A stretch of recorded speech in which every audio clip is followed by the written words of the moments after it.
ఈ క్షణం స్వయంవరం ఇవాళ సంబరం ఈ క్షణం స్వయంవరం ఇవాళ సంవరం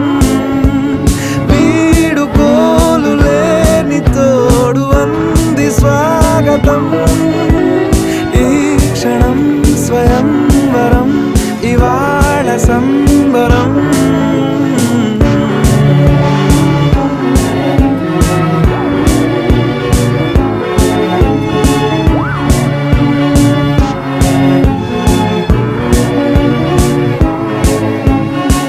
ఇవాళ నింగిలోని తార తళుక్కు మంది ఎదురుగారా వయస్సు తీరికుండదారా హాయ్ హాయ్ హాయ్ సొగస్సు పంచుతున్న ధార ని పలుకులోని